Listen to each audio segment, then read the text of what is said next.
All right, so the next thing I want to do is add routing and navigation to this, and I'm not going to show every step here. I'm just going to point to resources. So if you go to Angular IO under fundamentals, this is routing and navigation. I'm going to implement this particular piece. I have reference app, but this is sort of how you do it from scratch if you didn't have a reference app. All right, so I've incorporated routing into the To-Do app here, and essentially what it has are these links, and it's going to be added to the app component homepage. This one, I added some behavior where it would automatically redirect the application to the login page if they're not logged in. So let me go over how to set that up real quick. So in the app module, you'll have to import this Angular router module and go in and define these app routes. And this routes, which is just an array of object that has a path. That's the name of the path of the part of the path that is going to be a link to, and then the component that is going to handle requests to that path. So we have a to-do list, a login, and then anything that has an empty path is going to redirect to to-do list. And then we, in our imports, we do this route module dot for app routes for route and this array of objects that describe the part of the path name and the pages that handle it. So in our to-do page, well, let's go to the app component HTML. We replace our two component declarations here and just did this navigation link, and then this is a directive that's related to routing, and it just says this link points to the to-do list, and this login is also this link points to the router login path. And then router outlet, this is just where the components is going to be rendered. In the to-do page, I went in and imported this router stuff and declared an injected router object so that we can redirect the user to the login if they're not logged in. So I just go in and check if the user's logged in, and I look at the authentication token and make sure that it's not empty. And display a not authorized message. It needs to be renamed to something else. But all it does is I take my injected router service and navigate using my router path that I set up to log in. So it's going to take me to the login page. And I just didn't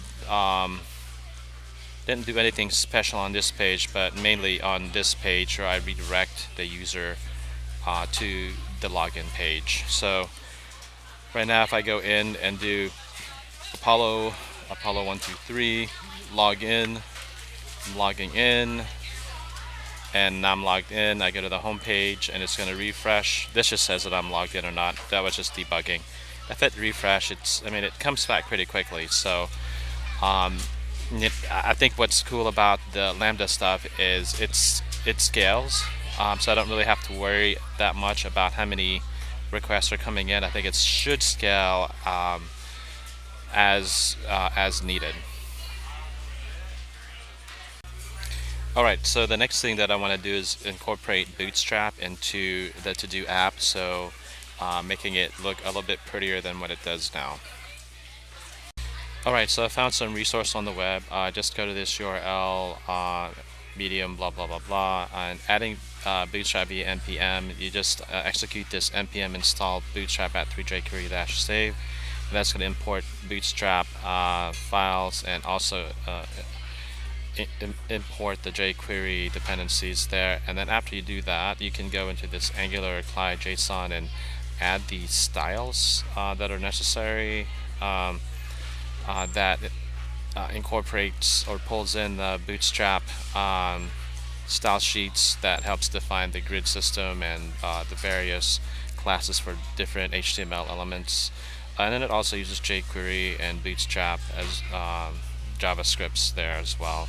And so this is what it looks like um, in the project. If you look at package.json, it imported Bootstrap and it imported jQuery as well.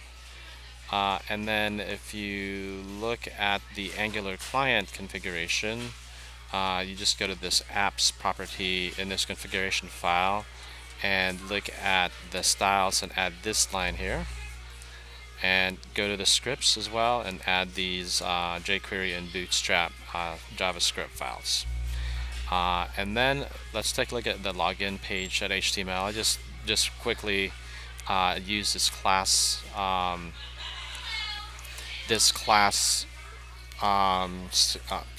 CSS class, and saved it and took a look at what the impact. And so it changes simple input into a Bootstrap input type. So needs some fixing up here, but now we've incorporated Bootstrap into the application.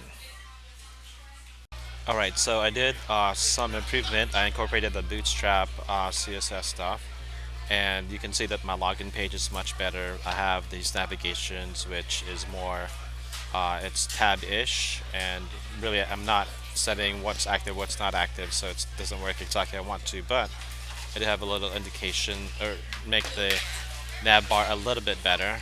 So let me log into here, and notice like the button looks better as well. So I do login, and I'm logging in, I'm logged in. I can go to the home page and go to my to-do list, and now I've got a table that's here that's striped, and it's got a better layout and format. I incorporated the description, got a refresh here. That button looks much better. And the way that I did this is, if you go to your, let's start with app component HTML. Essentially I went in and used this nav tabs classes from Bootstrap. I made it a list instead and made it a presentation role. There's my router links, home and login. And then I added these concepts of rows and columns as well to sort of lay out the page a little bit better. In my login HTML, I added this, I created a panel for the login, and I've got just defined this div with a class panel default. It's got a panel heading and panel title login. It's got a panel body, so it looks a little bit more sort of contained. This is probably way too much input for this one small field, but created a panel body, and then in the form I created these form groups, and I've got this, added a label, made it form control, the username, the password, made that form control as well, and created this button default for the actual login. For the actual list itself, I added, oh, thank you. I added the, let's see, what do we do here? I added this div row and created this span that is pulling to the right, which means it pulls, let me go to here, it pulls this button to the right, so it's a little bit less intrusive. And then I incorporated this table stripe, and created a table out of there, and that's pretty much it. So it makes the page looks a little bit cleaner, and I think it looks a heck of a lot better than what I had before, and it's still responsive. You know, the styling really occurs on the client side, and the data is retrieved from the server, or from our API gateway APIs and the Lambda functions that we created. Alright, so I want to review some of the changes that I've made since.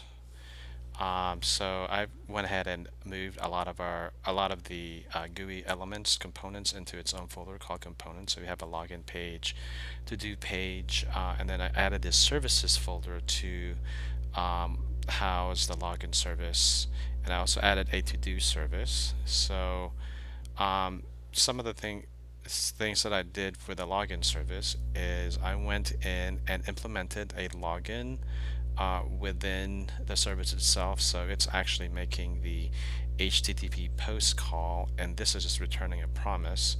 So in the login page, what it can do is on login is just call this login service login, and then or implement this then, which returns when it's successful, calls this on login success function, which I broke out from the way that we previously did it. So one thing to notice is it's using this bind this just to make sure that when this function is called, that this refers to the login page component instance instead of some other instance, and it's not any page component. It's a different thing that happens when you're doing promises.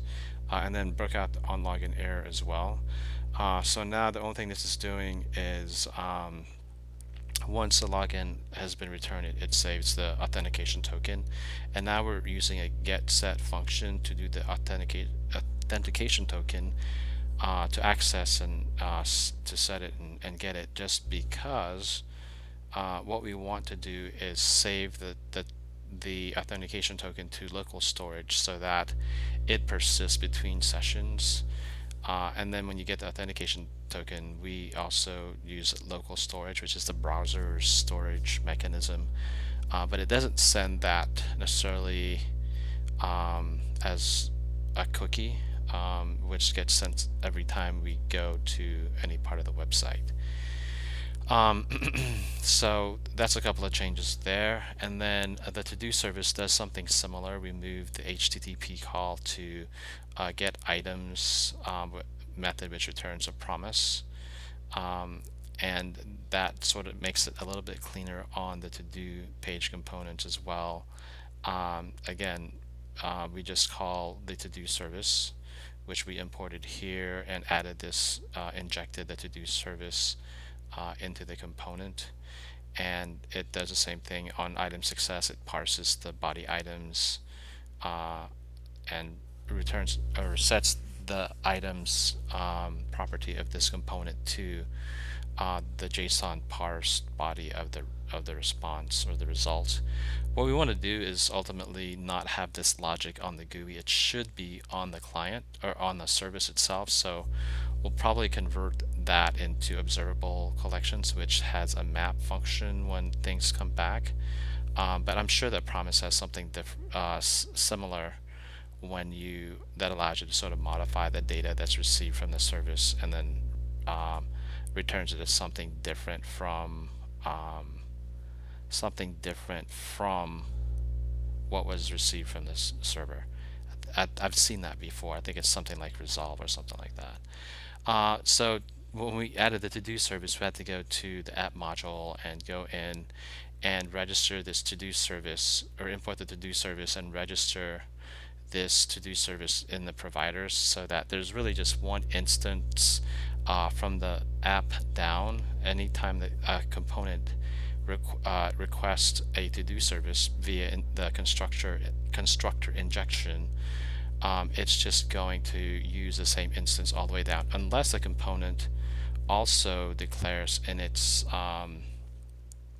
if I go here to the component and do providers here and specify the to-do service, then it would instantiate its own to-do service. But for the most part, for this small app, I think it's fine to have all instances for services be at the application level and reuse it at its child levels.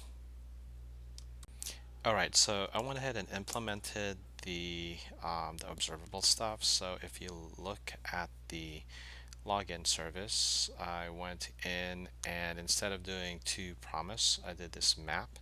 And all it does is it takes that response and just converts it to JSON, and it just takes the underscore body parameter that's being passed back and just converts that to JSON.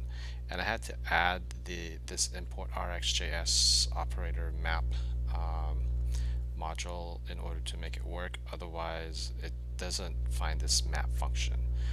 So here's the login service, and then the login page. The only thing you have to do is, instead of doing to promise then, you just do subscribe, and you pretty much keep these functions the same, or this call or this these parameters the same. And what you're going to get is the actual authentication object that we're sending back, which is status and ID token. So we have is, here's authentication ID token, and we don't have to do any JSON conversion here. It sort of does it at the service side. And same thing for the to-do service. It adds the RX map as well there, and you just do map JSON, REST JSON, and then in the to-do page component, you do subscribe. So the structure doesn't change that much, but I don't have to worry about JSON or not JSON, and where does the JSON live, etc. So it makes it a little bit of a cleaner implementation.